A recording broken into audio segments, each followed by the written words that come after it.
At an exclusive gala, a wealthy man brings his black Maid with the intent to make her the subject of ridicule among his affluent friends. When he forces her to sing for their amusement, she captivates the entire room with her powerful voice, leaving everyone speechless and exposing the cruelty of their actions. And if you cherish your family and love stories like this, don't forget to subscribe to our channel and avoid 10 years of bad luck. The crystal chandeliers cast a warm glow across the marble floors of the Upper East Side mansion. At 8 o'clock sharp, the grand foyer buzzed with New York's elite. Hedge fund managers in tailored tuxedos, art collectors draped in designer gowns, and tech moguls trying to blend in with old money. The air carried hints of expensive perfume and aged whiskey, while waiters weaved through the crowd with trays of champagne and canapes. Charles Whittaker stood at the top of the curved staircase, a man who commanded attention without asking for it. His 6'2" frame was wrapped in a custom Tom Ford tuxedo that probably cost more than most people's monthly salary. At 55, his silver hair and strong jawline gave him the distinguished look that money couldn't buy, but certainly helped maintain. The conversations below hushed as he descended. Charles had mastered the art of timing, each step deliberate, his smile calculated. The crowd parted like the Red Sea, and scattered applause broke out. A few younger socialites giggled and whispered behind their hands, while the older guests nodded in approval. This was his element, his domain. In the dining room, Yara Silva moved efficiently between tables, adjusting place cards and straightening already perfect table settings. Her uniform, a black dress with a white apron, was pristine, but it marked her as staff, invisible to most of the guests who brushed past her. At 28, she carried herself with quiet dignity, her dark hair neatly pulled back, her movements precise and professional. Charles approached her, champagne glass in hand. His shoes clicked against the hardwood floors, and Yara tensed slightly, recognizing his footsteps without turning around. "Yara, my dear," he said, his voice carrying that particular tone he reserved for those he considered beneath him. "You're looking particularly ethnic tonight." She continued adjusting the silverware, her hands steady despite her discomfort. "Thank you, Mr. Whittaker," she replied neutrally, years of practice helping her maintain composure. "You know," he continued, sipping his champagne, "these parties can get so predictable. The same faces, the same conversations." He paused, watching her like a cat might watch a mouse. "I think we need something different tonight, something exotic." Yara's fingers tightened around a fork, but her face remained professional.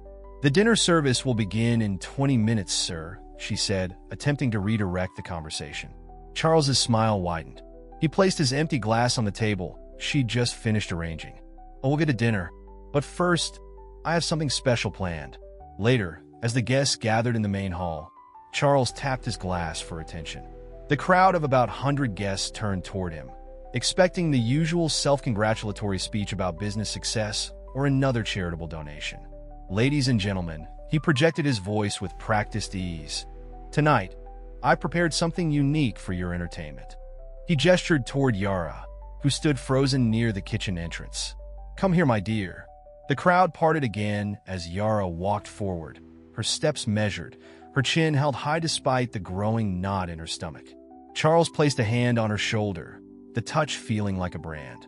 "This is Yara, my housekeeper. She's going to provide us with some cultural entertainment." Nervous laughter rippled through the crowd. A few guests shifted uncomfortably, while others leaned forward, eager for whatever spectacle Charles had planned. But as Yara took her position in the center of the room, something in her posture changed. The submissive slope of her shoulders straightened, and her eyes, usually downcast, lifted to scan the crowd.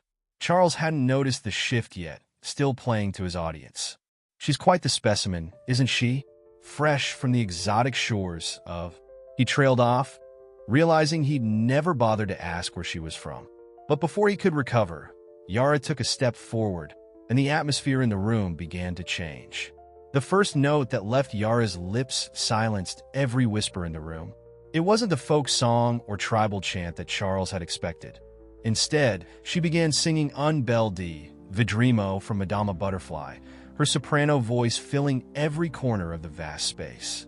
The opera's Italian lyrics flowed perfectly from her tongue, each note precisely controlled and deeply emotional. Several guests who had been mid-sip lowered their glasses slowly. A waiter stopped mid-stride, tray forgotten in his hands. The power of her voice commanded attention not through volume, but through its pure, crystalline quality. Charles's smirk began to fade as he realized this wasn't the entertainment he had planned. This was something else entirely. Evelyn Morrison, the city's most feared art critic, stood near the grand fireplace. At 65, she'd spent decades crafting a reputation for being impossible to impress.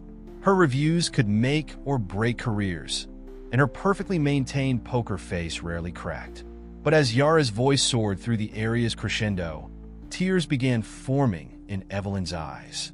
The critic's hand trembled slightly as she reached for her handkerchief. In Yara's performance, she saw flashes of her own past, of being the cleaning lady's daughter who spent nights studying art books in the library, of changing her accent to fit in at gallery openings, of fighting twice as hard for half the recognition. Without thinking, Evelyn took 3 steps forward, moving closer to Yara's performance. The other guests watched Evelyn's reaction carefully. If the infamous critic was moved, they knew they were witnessing something extraordinary. The initial awkwardness of the situation gave way to genuine appreciation as Yara continued her flawless performance. Veronica St. Clair observed the scene from her position near the windows, her designer dress catching the light as she shifted her weight.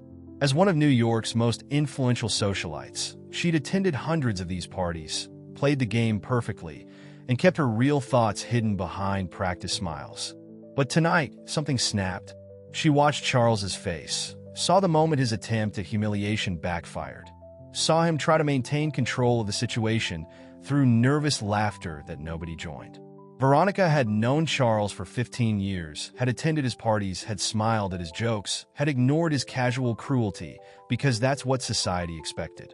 Taking advantage of the attention focused on Yara, Veronica moved through the crowd until she stood directly beside Charles. "Magnificent, isn't she?" she whispered, her voice carrying just far enough for nearby guests to hear. "Though I suspect this wasn't quite the show you had in mind when you decided to parade your housekeeper around like a circus attraction." Charles turned sharply toward her, but Veronica continued before he could speak. "You know, Charles, some of us have spent years pretending your behavior is acceptable. Tonight might have finally crossed the line." Her words were delivered with the same pleasant smile she always wore, but her eyes were steel. Other guests began to murmur, the spell of Yara's voice mixing with Veronica's bold challenge.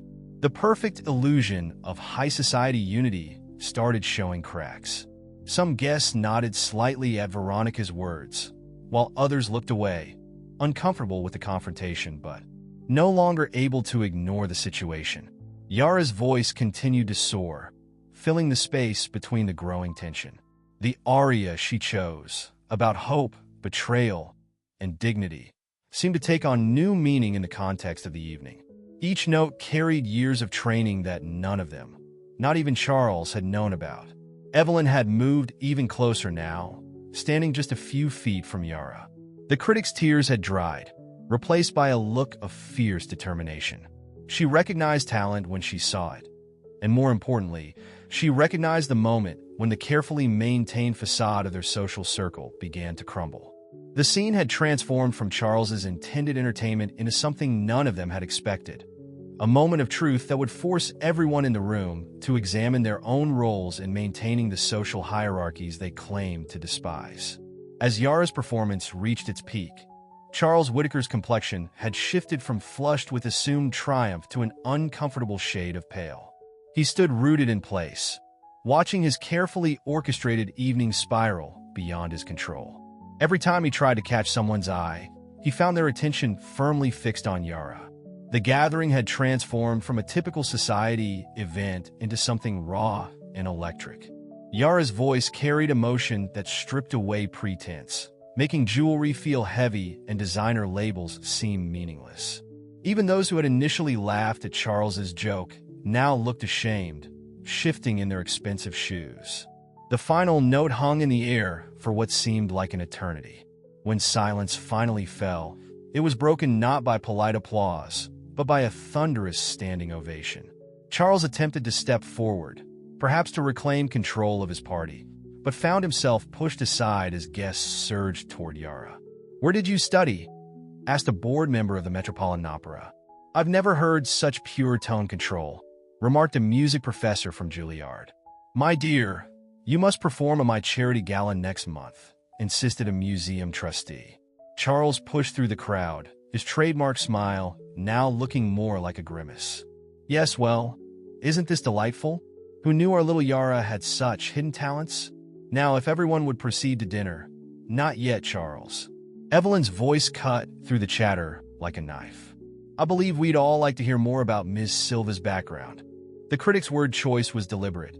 No longer the help or the housekeeper, but Ms. Silva. Yara, still standing in her spot, took a deep breath. The confidence from her performance remained, though her hands clasped together betrayed some nervousness. "I studied at the National Conservatory in Brazil before coming to the United States," she began, her speaking voice carrying the same dignity as her singing. "My grandmother cleaned houses to pay for my lessons." A heavy silence fell over the room. Several guests glanced at their own housekeepers and servers, who had paused their duties to watch the scene unfold. "When I came to New York," Yara continued, "I couldn't find work as a singer. Agencies said I didn't have the right look." She didn't need to elaborate. Everyone understood the implication. "So I took this job, but I never stopped practicing. Every morning before work, every evening after." Veronica stepped forward, her jewelry catching the light. "And how long have you worked for Charles?" 3 years, Yara replied. 3 years, Veronica repeated, turning to face the crowd. 3 years of serving U.S. drinks and cleaning up our messes, while possessing more talent than half the performers we pay fortunes to see at the Met. The weight of this realization settled over the room.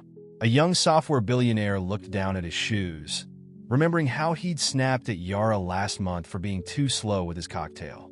A famous fashion designer recalled dismissively waving her away from a SP. "I'll wine glass." Charles attempted to laugh, the sound hollow in the thick atmosphere. "Come now, everyone. This is still a party, isn't it?" "Yara, perhaps you should return to your duties."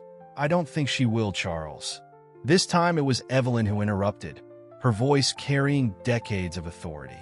"In fact, I believe Ms. Silva has given us all something to think about regarding duty, privilege, and the assumptions we make." The murmurs grew louder, and the crowd began to split into distinct groups. Some gathered around Yara, others huddled in corners discussing what they'd witnessed, while a few remained near Charles out of obligation or habit. The power dynamics in the room had shifted dramatically, and everyone could feel it. Yara stood tall, no longer trying to make herself invisible.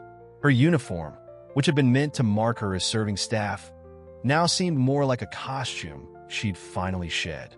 The real person beneath it was far more complex and dignified than any of them had imagined. "Really, Charles?" Veronica's voice cut through the tension as she moved to the center of the room.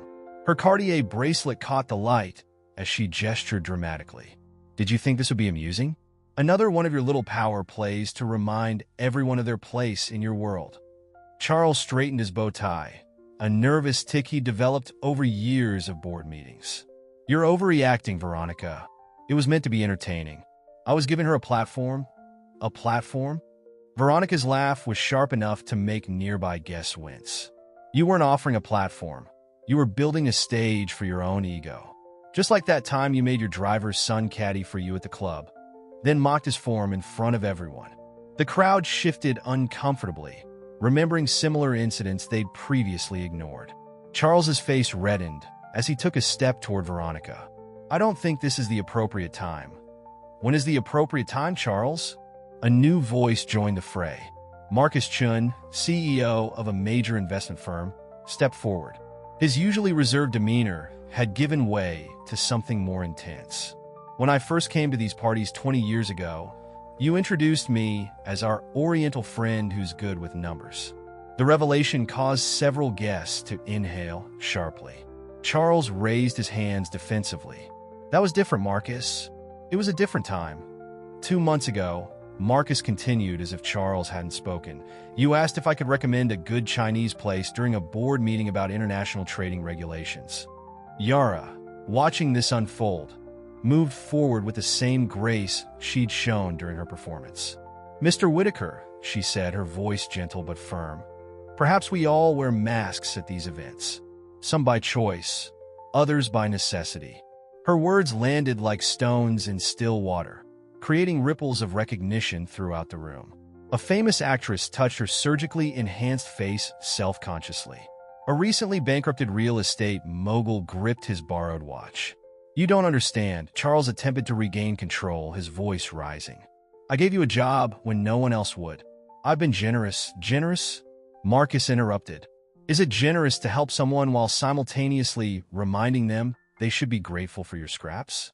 I've sat on your board for 5 years, Charles, but every meeting still begins with you mentioning how diverse we've become. The room had become uncomfortably warm, or perhaps it was just the heat of long-suppressed truths finally being spoken. A younger woman in the corner, Clara Thompson from the banking sector, suddenly stepped forward. Her hands were shaking, but her voice was steady.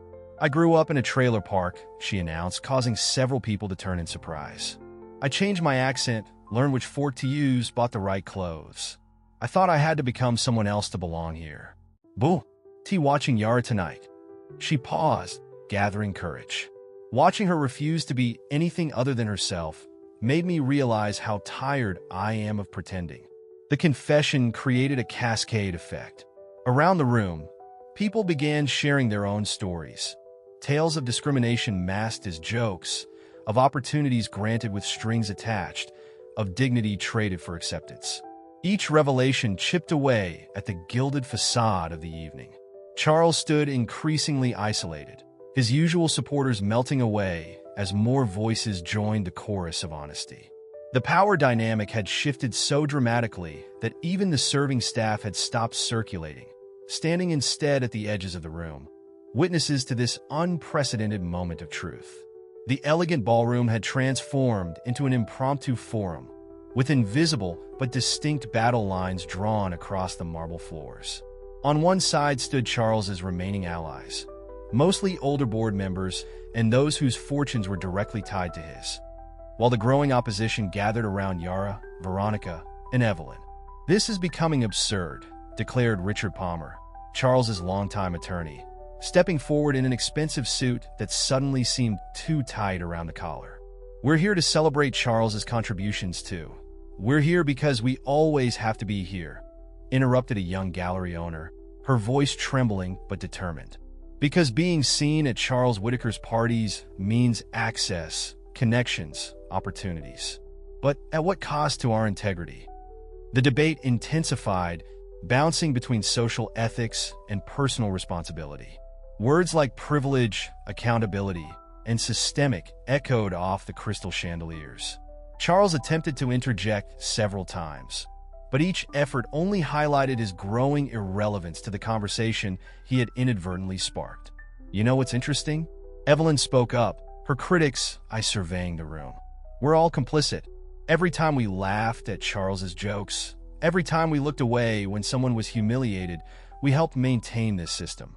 I've reviewed countless exhibitions, praising or condemning art worth millions, while talented people like Yara served our champagne. The room grew quiet as guests processed their own roles in perpetuating the very dynamics they were now condemning.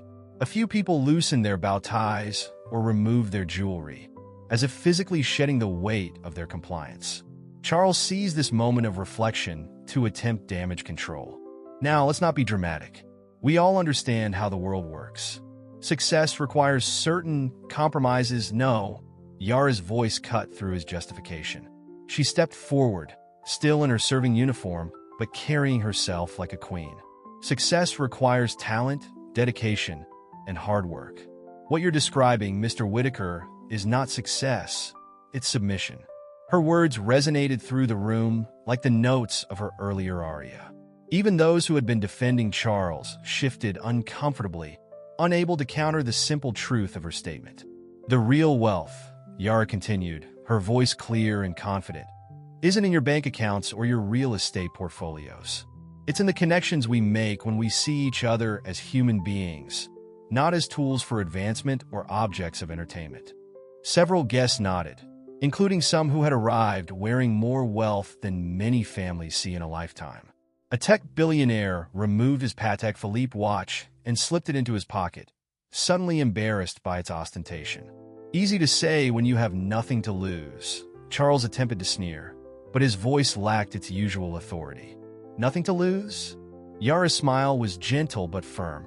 Mr. Whitaker, when you have spent your life being seen as nothing, you realize that your dignity is everything, and that can never be taken away, only given away. The wisdom in her words created a ripple effect. Guests began sharing glances, forming new connections based on understanding rather than utility. The waitstaff, still watching from the periphery, stood straighter, their presence no longer ignored but acknowledged with respectful nods. The party had become a catalyst for something larger than Charles had ever intended. A moment of collective reckoning where the carefully maintained illusions of high society began to dissolve, revealing the more complex and human reality beneath. Evelyn Morrison stepped to the center of the room, her designer dress suddenly seeming like armor she no longer needed. "I've spent 40 years critiquing art," she began, her voice carrying the weight of decades of influence.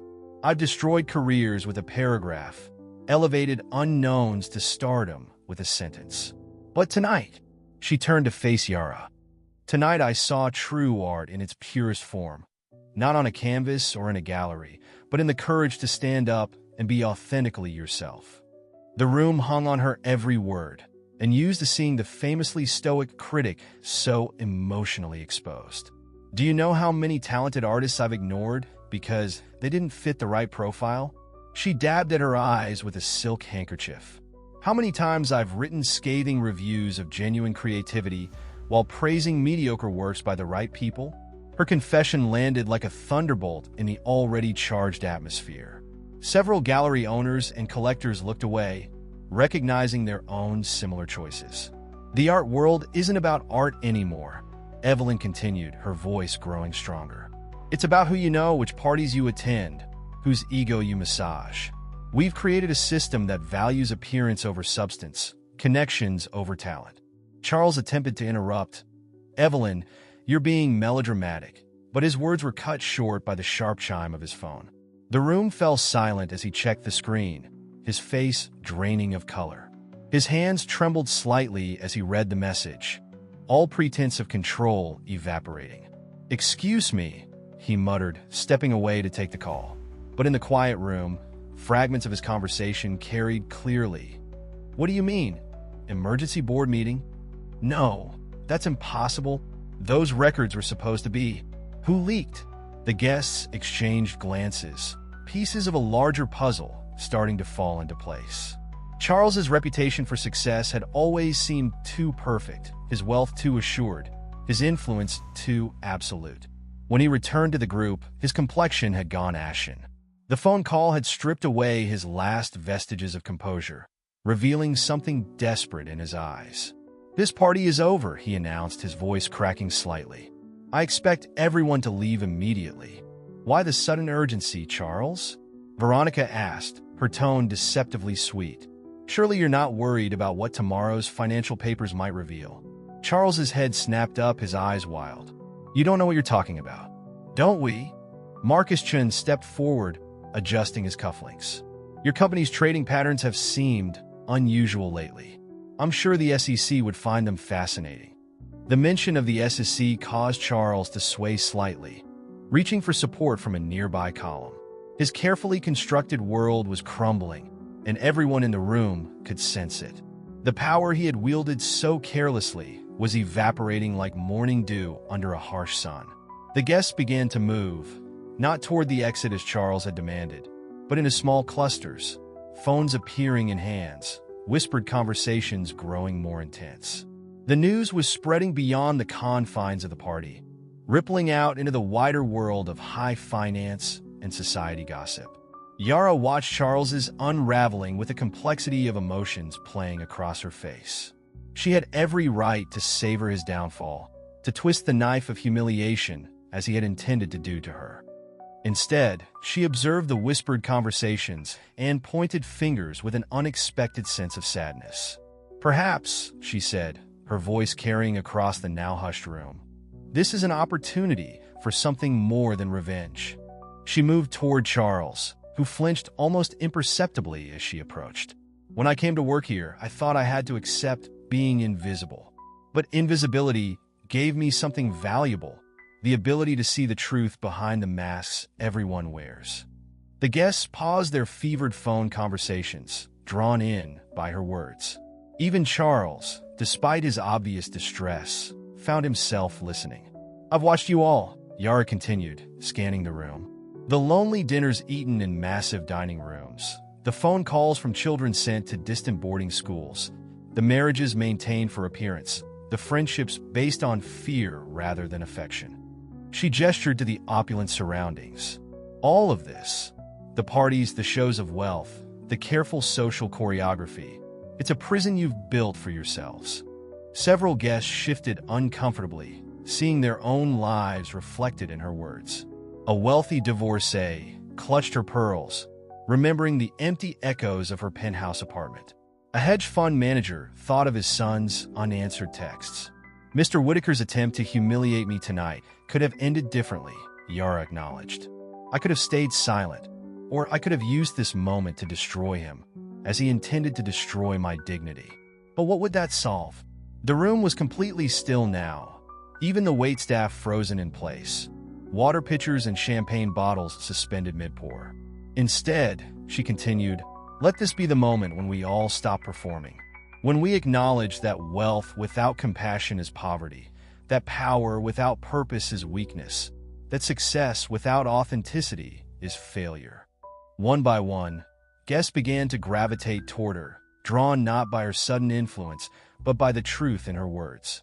Charles stood increasingly isolated, watching as his carefully curated social circle reorganized itself around new principles. "Those records," Charles finally spoke, his voice barely above a whisper, "they'll ruin everything I've built." "Perhaps," Veronica responded, but without her earlier venom. "Or perhaps they'll free you from the exhaustion of maintaining this facade." The evening's atmosphere had transformed completely. What had begun as another exercise in social hierarchy had become something almost sacred, a collective admission of shared humanity. Phones were being put away. Conversations shifted from scandal to substance. Small groups formed not based on net worth or social standing, but on genuine connection.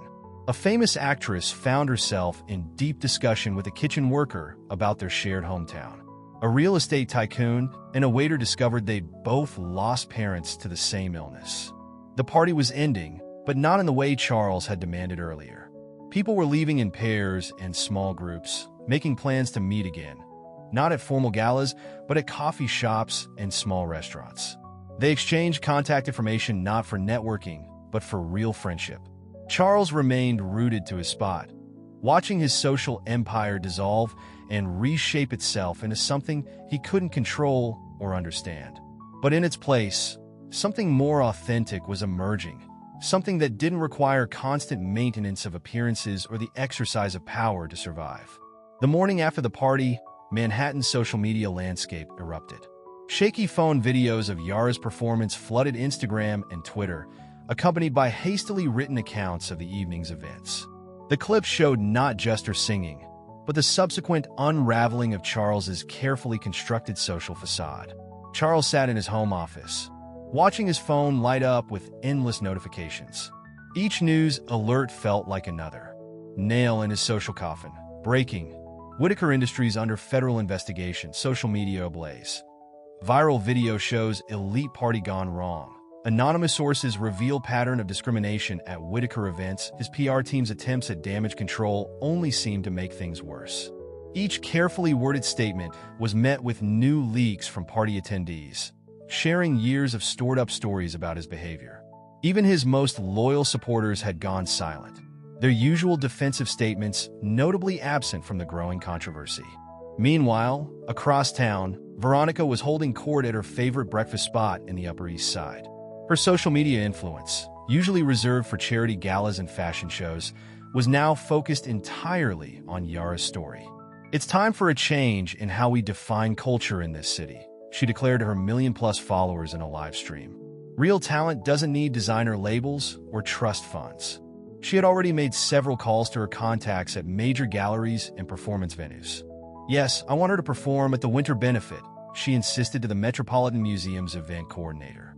"And not as entertainment, as the headline act." The art world was quick to respond to Evelyn's public endorsement of Yara. Gallery owners who had previously ignored talented but unknown artists were suddenly scrambling to appear more inclusive. Several announced new programs for emerging artists from diverse backgrounds, though the cynical noted the convenient timing. Charles's attempts to maintain control of the narrative grew increasingly desperate. He issued press releases highlighting his charitable donations, tried to remind people of his contributions to the city's cultural landscape. But each statement was met with screenshots of his past behaviors, text messages from former employees, stories that had been buried under NDAs and settlements. His business associates began distancing themselves. Board members who had laughed at his jokes for years suddenly remembered urgent commitments abroad. Investment partners issued careful statements about reviewing their relationships with Whitaker Industries. The whispers about financial irregularities grew louder, more specific. Yara, in contrast, handled the attention with grace. When morning show hosts tried to bait her into attacking Charles, she spoke instead about systemic changes needed in society. "This isn't about one man's behavior," she explained during a particularly pointed interview. "It's about the culture that enabled it, that made us all complicit." Job offers began pouring in for her. Not for housekeeping positions, but for performances, speaking engagements, even a book deal. But she carefully considered each opportunity, conscious of not wanting to simply replace one type of performance with another. Several guests from the party had formed an informal support group, meeting regularly to discuss their own roles in perpetuating social inequality. The conversations weren't easy, but they were necessary. Long-held assumptions about success, worth, and privilege were being examined and dismantled. Charles watched all of this unfold from his increasingly empty mansion, his power evaporating not through any single dramatic gesture, but through the quiet, collective decision of society to move forward without him. The Plaza Hotel's grand ballroom sparkled with a different kind of energy than the usual society gatherings. The event, titled Breaking Barriers, a night of authentic voices, had been organized by a coalition of former party regulars, now reinventing themselves as advocates for cultural change. The guest list was deliberately diverse, mixing established names with emerging artists, crossing boundaries of class and background that had once seemed impenetrable. Charles arrived late, his entrance lacking the impact it once commanded. His bespoke suit, though still impeccable, seemed to hang different, LY on his frame, as if the fabric itself sensed its wearer's diminished stature. He had received an invitation not out of respect, but as a pointed reminder of how much had changed. The room's layout itself told the story of transformation.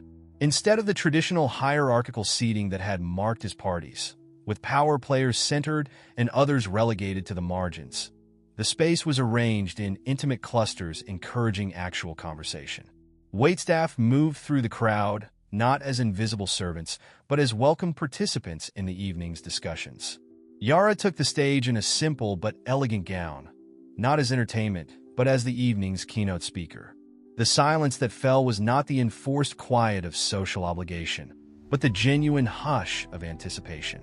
3 weeks ago, she began, I stood in a different room, wearing a different uniform, carrying a different identity in the eyes of those around me. Tonight, I stand here not because I've changed, but because others have chosen to see what was always there. Charles shifted in his seat, hyper-aware of the glances thrown his way. Each word felt like a personal indictment, though Yara had yet to mention his name. We talk about breaking barriers, she continued, but perhaps what we really need is to question why we built them in the first place. What are we protecting? What are we afraid of losing? Her gaze swept the room, inclusive rather than accusatory. The real transformation happens not when we tear down walls, but when we realize they were illusions all along. The crowd responded with genuine appreciation, not the polite applause of society functions. Even those who had once been Charles's strongest allies were nodding, caught up in the authenticity of the moment. Charles stood abruptly, intending to leave, to maintain some dignity in retreat. But as he moved toward the exit, he found his path blocked by clusters of engaged conversation. Nobody moved aside for him as they once would have. Nobody even seemed to notice his attempt to leave. The evening continued to unfold, marked by genuine connections and conversations that would have been impossible at his carefully orchestrated gatherings. A renowned opera singer discussed technique with a subway performer. A billionaire tech entrepreneur earnestly sought advice from a community arts organizer. The final blow to Charles's evening came when he overheard a conversation between two young socialites. "Can you believe we used to think his parties were the height of sophistication?" one asked. "It all seems so artificial now." "Dated," the other agreed. "Like something from another era." Charles finally managed to reach the exit, but paused at the doorway. Looking back at the vibrant scene he could no longer control or even understand. The world he had ruled so confidently was transforming before his eyes, and he had become not just irrelevant, but almost invisible, the very quality he had once used as a weapon against others. The climactic moment arrived during Yara's final performance at Carnegie Hall, a venue that had once seemed as unreachable as the stars. The historic auditorium was filled to capacity, but not with the usual crowd of cultural elites. Thanks to a special initiative, half the tickets have been distributed to community arts programs, music students, and service workers. The resulting audience was a tapestry of New York's true diversity. Charles had secured a seat in the back, his presence barely noticed where it would once have commanded attention. He watched as Yara took the stage in a simple blue gown, no designer label or borrowed jewels needed to establish her worth. The lights dimmed, and she began to sing. Her chosen piece was an original composition, a fusion of classical opera and folk melodies from her homeland. The music spoke of walls coming down, of masks being removed, of dignity that couldn't be granted or taken away because it was inherent in every huma. In being, as her voice filled the hall, something inside Charles finally broke. He tried to stand, to interrupt, to reclaim some measure of control over the narrative. "This isn't," he began, but his voice was immediately drowned out by the swell of music and the audience's rapt attention. A few people turned to glare at him, then dismissed him just as quickly, their focus returning to Yara's performance. As Charles sank back into his seat, Evelyn Morrison approached the stage. The famous critic had undergone